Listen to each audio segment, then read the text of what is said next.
कौन होगा पाकिस्तान का अगला कोच? क्या होंगी पाकिस्तान के स्क्वाड में तब्दीलियां? और जानिए इमामुल हक की बाबर आजम के लिए ख्वाहिश। Welcome to Fantopia, this is your host Isma Aslam. बढ़ते हैं खबरें शबरें की जानिब।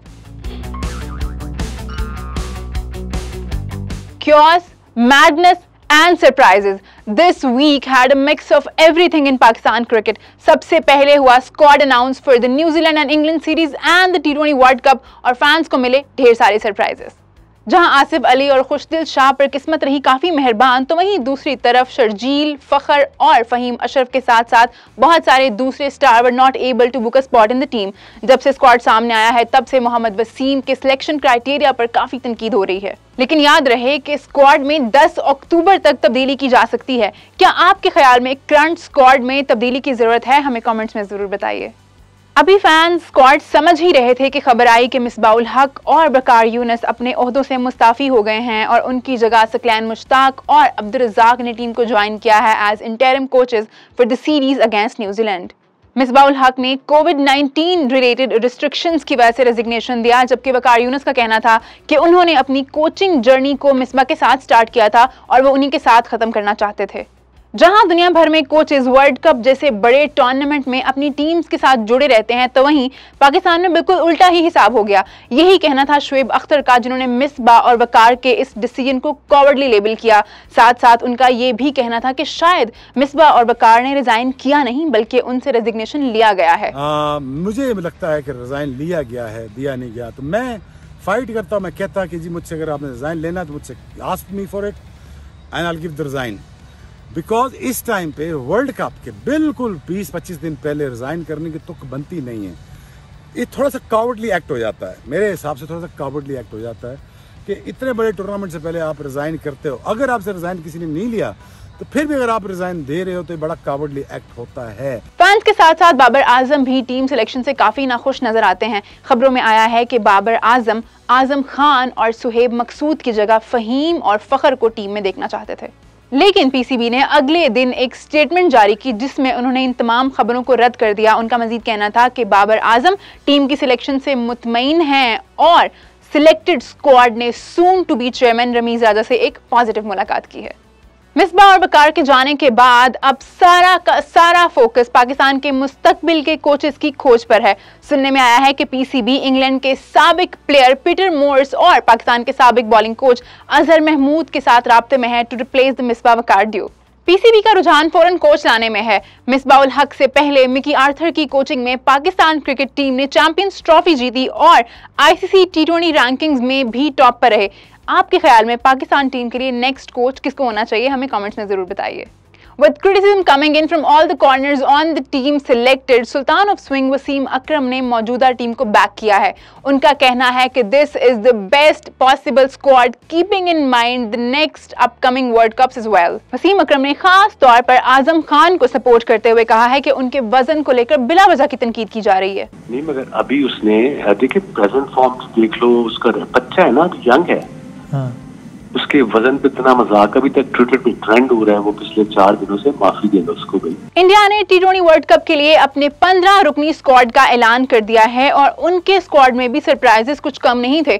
जहां Ravichandra Ashwin makes a comeback after 4 long years, तो वहीं शिखर धवन, चाहल और कुलदीप यादव को स्क्वाड में जगह नहीं मिली। The most exciting news about the Indian squad is कि BCCI ने फॉर्मर कैप्टन महेंद्र सिंह धोनी को T20 वर्ल्ड कप के लिए टीम का मेंटोर अनाउंस किया है।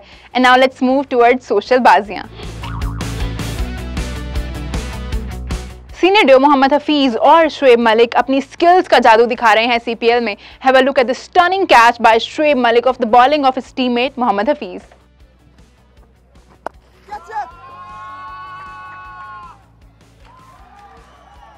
Very good from Shoaib Malik. Extremely good, it looks like to me. He was about 6 or 7 yards off the boundary rope. एक होते हैं अनलकी लोग, फिर आते हैं उनसे भी ज्यादा अनलकी लोग, and then comes this guy जो एक ही बॉल पे बैट्समैन को 2 चांसेस दे रहा है। No. Run it. Take it. Look in a second. He's on camera. No. आजकल इमामुल हक की शादी के बारे में बहुत चर्चे हो रहे हैं।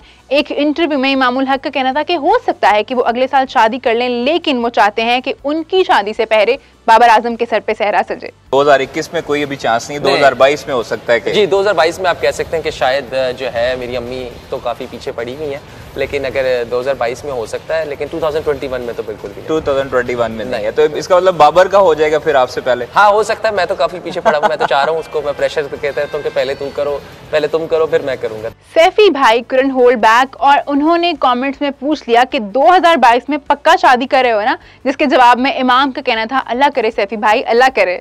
अजहर महमूद ने शेयर की एक vintage video of a match between Pakistan and Zimbabwe, जिसमें उन्होंने एक ब्रिलियंट कैच पकड़ा in the slip of Shoaib Akhtar's ball. Oh, what a brilliant catch, Azhar Mahmood. He is a very useful cricketer. That was really flying quickly and well wide of him, and Azhar Mahmood has enjoyed every second of that. Shoaib Akhtar seemed amused after watching the video और इतने सालों बाद भी complimented Azhar on a superb catch। क्या मोहम्मद नवाज भी बन गए हैं रोटी ग्रुप के मेंबर, क्योंकि वो हमें नजर आए at a dinner organised by Rana Faheem Ashraf at his house for the Roti group. Rana साहब की मेहमान नवाजी से खुश होकर रोटी ग्रुप के मेंबर्स ने उनका मोहब्बत भरे अल्फाज में शुक्रिया अदा किया। After the news came in that Taliban have banned their female cricketers and women to take part in any other sport, we saw a backlash against it from all around the globe. Cricket Australia का कहना है कि वो अफगानिस्तान के साथ होने वाला test match नहीं खेलेंगे अगर तालिबान का यही स्टांस रहा तो। टेस्ट क्रिकेट की डिक्लाइनिंग पॉपुलैरिटी को देखते हुए केविन पीटरसन ने कर डाली है एक bold prediction. Former English batsman Kevin Pietersen का कहना है कि 2026 तक हम सिर्फ 5 नेशंस को ही टेस्ट क्रिकेट खेलता देखेंगे। क्या वाकई ऐसा हो जाएगा? Our eyes were blessed to see a light banter between the former Proteas teammates AB de Villiers and Dale Steyn, when Dale Steyn tweeted, "The bowlers are the ones who win you the games." And now it's time for the Fantasy Nama. Sri Lanka has shocked us all after they defeated South Africa by 2-1 to win the ODI series, and now both the teams are ready to battle again for a 3-match T20 international series. अगर आप ODI series में lucky नहीं रहे हैं तो कोई बात नहीं, since you can win thrilling prizes for the T20 series as well. After getting thrashed in the first ODI, Ireland will be looking to make a strong comeback against Zimbabwe in the second ODI. Just like T20 series, we'll be rewarding our users for the ODI series as well. Go make your fantasy team to win prizes up to 6,000 PKR for each match. CPL का group stage is about to end and every team has left 2 to 3 matches before the playoffs और आपके पास हैं ढेर सारे chances to get maximum point by creating your fantasy team for the CPL. बात करें valuable players की तो Saint Lucia Kings के रॉस्टन चेज जो कि टॉप स्कोरर हैं CPL के will be in action tomorrow, so don't forget to pick him in your fantasy team. अब बात करते हैं Pakistan versus New Zealand ODI series की, जो कि 17 सितंबर से स्टार्ट हो रही है। This is one of the most awaited series for us as will be hosting Black Caps after 18 long years. और हम ला रहे हैं आपके लिए exciting chance to win up to 30,000 rupees for each match. So don't be late, क्योंकि लोगों ने तो अभी से अपनी टीम्स बनाना शुरू कर दी हैं। So that's all from today's episode of Fantopia. अपना बहुत ख्याल रखिए, हमारी आपसे मुलाकात होगी अगले एपिसोड में। टिल देन अल्लाह हाफिज।